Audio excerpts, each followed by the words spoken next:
This is the Fox 5 News Block. We are following breaking news on the third day of deliberations, the jury reaching a split verdict in the sex trafficking trial of Sean Diddy Combs. It is our top story. Good afternoon, everyone. I'm Antoine Lewis. Welcome to the News Block. The big question now, will Diddy get bail? But first, let's take a look at this breakdown. Now, Combs being found not guilty on counts 1, 2, and 4, the racketeering and the 2 sex trafficking charges. He has been found guilty on counts 3 and 5, transportation to engage in prostitution. And in a little less than 2 hours, we will find out if Combs will be released on bail. We want to get over to Arthur Chien, who's live in Lower Manhattan with the very latest on this. Arthur, good to see you. Good to see you, Antoine. And that covers it. The very latest on this are the 2 points.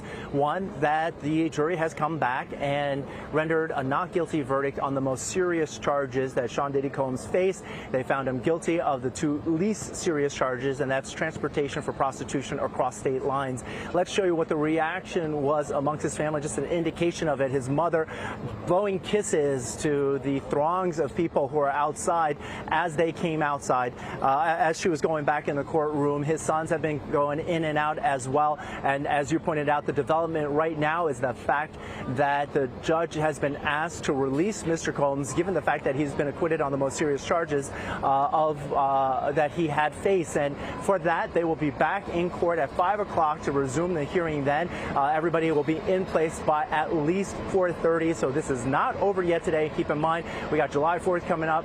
Yet tomorrow, the courts are supposed to be closed too. So the judge probably does want to get them an answer by the end of the day. And certainly if Mr. Combs walks out of the Southern District Federal Courthouse in Lower Manhattan here a free man, it will be a scene that is probably played around the world. But that's the latest out here, that the jury has returned their verdict. They found him not guilty on the 3 most serious counts, but guilty on the 2 least serious counts. And right now the decision is whether or not he should remain in federal custody as the rest of this plays out as we move towards sentencing. That's the latest from here in Lower Manhattan. We go back to you, Antoine. All right, Arthur, thank you so much for that. Our team coverage continues with Lisa Evers, who's been covering this trial since day one. She's been inside the courtroom. She's now outside of the courthouse, joined by criminal defense attorney Peter Frankel to break down things as they stand now. Lisa, hi. Hi, Antoine. Well, right now we are, as you said, outside of the courtroom. The family left the courthouse a little while ago. They went out for lunch. They'll be back at 4:30 in anticipation of that 5 o'clock bail hearing. Let's find out more about this whole process from top criminal defense attorney Peter Frankel. Peter, what do you make of the fact that they just didn't do the bail hearing right after the verdict? Well, it's a great question, Lisa. In my view, based on experience, what's happening is the defense has proposed to the government certain bond conditions, and it seems that the government is not going along with them. In fact, my understanding is that the government feels that there are safety concerns with respect to Mr. Combs' release, and that there may not be any bail condition that will satisfy them, which ultimately will put it in the judge's hands as to whether or not he grants a bond of some type. Now, when you talk about issues with the bond, what kind of issues can come up when somebody has to post a bond? So first and foremost is the amount of the bond. My understanding is that the defense proposed a modest bond based on the change in circumstances. But I think what's also going to be a key issue here is whether or not the court requires that Mr. Combs be surrounded by security and that his movements be monitored, and where it is that he's allowed to be it in the Southern District or somewhere else. So those are all details that I think are going to need to be worked out before Mr. Combs can be released on a bond. And then when you talk about the district, like Southern District, New York City and the 5 surrounding counties, does the requirement, if somebody's on a bail or bond here from a case, that they have to reside in this area during the time that they're, under the court jurisdiction? That could be a condition, together with an ankle monitor, as well as 24/7 security. They could insist that he not be allowed to have visitors. There are other conditions as well that the court can impose. So at the end of the day, it's going to be what the court feels will ensure the safety of the witnesses and make certain that Mr. Combs returns to court when he's supposed to. All right, you're talking about the safety of the witnesses. One of the bail, I believe it was the second bail request that was denied. Maureen Comey, the lead prosecutor in this case, she said that we have evidence that Mr. Combs has been making phone calls, using other people's phone privileges at NBC at the Metropolitan Detention Center, and making phone calls to witnesses, having people make phone calls on his behalf, basically intimidating them. But since he's not facing that sex trafficking or the RICO charge anymore, is that even relevant to this, this day at this time? Well, yeah, I mean, that's the worst possible thing that he could do in the court's eyes. So even though he's been acquitted on those counts, there's still a factor when it comes to his behavior and whether the court is willing to take a risk on letting him out on a bond of some amount, however high or low it may be.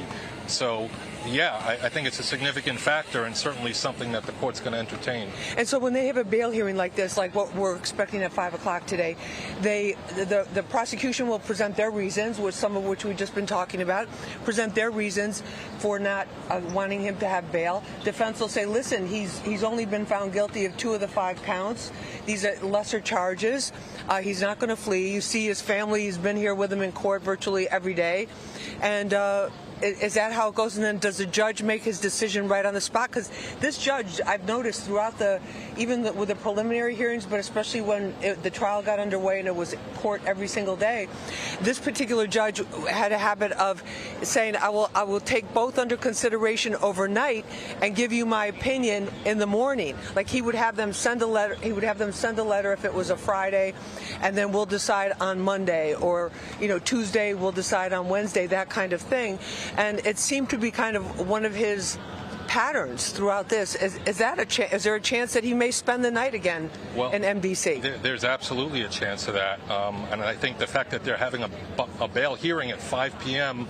the night before the court is closed for the next 4 days, I think says a lot about all the parties wanting to get a resolution to this issue.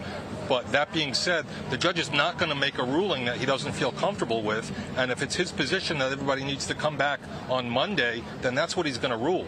Okay, and then the other thing too, I was told by law enforcement sources, tomorrow, Thursday, which is July 3rd, they had made provisions. They had extra people on standby, extra people brought in. It's an administrative closing of the courthouse, but they made a provision that if the deliberations had continued that long, they'd be able to continue to deliberate, but in an isolated area. Friday, of course, is the national federal holiday. Everything's totally shut down.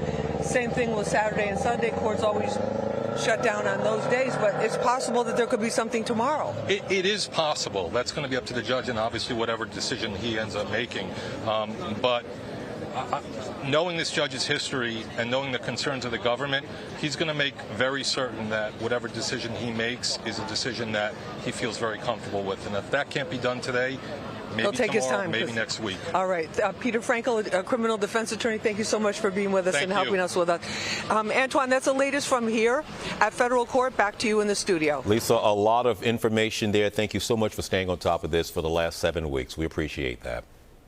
Switching gears now to a look outside where it's been rather muggy, unless, Audrey, am I wrong in saying that what we see is what we get? You're not wrong, Antoine. We'll have a mixed sky, it looks like, for the remainder of the day, and it has been warm, actually, and muggy across the region. Temperatures not too bad, mostly in the 80s. We're even down to the 70s now in Islip and over towards East Hampton, and these numbers are cooler than they were at this time yesterday, but it's the dew points that are reflecting that very muggy and humid feeling that we're all experiencing across the region. When we see readings at about 65 or greater, it begins to feel very uncomfortable, but now we're soaring into the 70s across Bridgeport as well as White Plains and over towards Newark.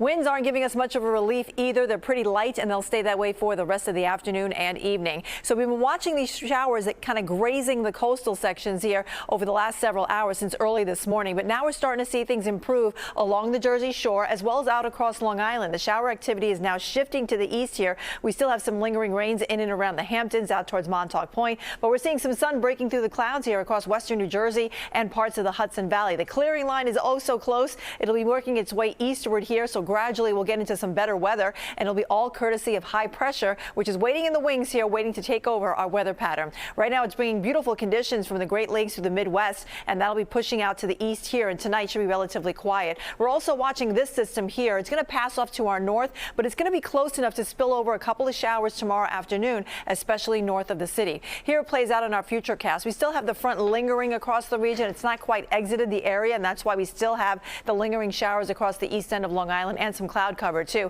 But slowly things will gradually improve as we go through the afternoon. And then here comes those showers I just mentioned for tomorrow. Probably after about 2 or 3 o'clock, we'll see a couple of them fire up here. They'll work downstate, so we could get some rain in and around the city right around time of the afternoon commute. And then everything fizzles out after sunset tomorrow night. Friday looks great. High pressure will be in full force on Friday. That will dry everyone out, bring us plenty of sunshine and drier weather, meaning our humidity will take a nice drop too. So it's going to be comfortable for the July 4th holiday, which does happen on Friday.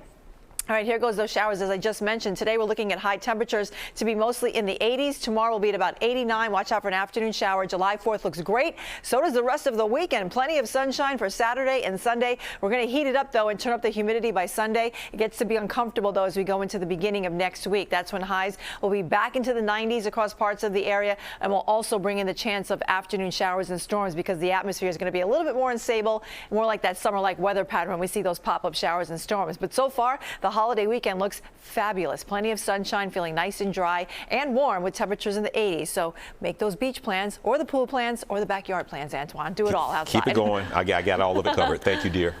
All right, Audrey, thanks so much. So snakes on a plane took a real life turn in Australia. Check this out. A domestic flight there was delayed after a snake was found in the cargo hold. Passengers having to wait 2 hours while the snake catcher captured the animal. Now, he says it was native to Brisbane and was not venomous. The expert believes that somehow it got into someone's luggage. Now, the snake was actually a protected species and could not be returned to the wild, so instead it was given to a Venetian. And that's your news block for now, everybody. I'm Antoine Lewis. We do thank you so much for joining us. Tune into the 5 o'clock news on Fox 5 and right here on the Fox Local app for all of today's news as it develops. Of course, we're going to be covering the very latest on the Sean Diddy Combs trial, all of the decisions. In case you're just tuning in, he was found guilty of 2 of the 5 charges. The lesser of the 2 is actually facing a maximum of 20 years in prison, depending upon how the judge decides. But we've got you covered again here on the app and on our regular newscast. Enjoy that weather while you can. You know the weekend is looking good. We'll see you back here soon.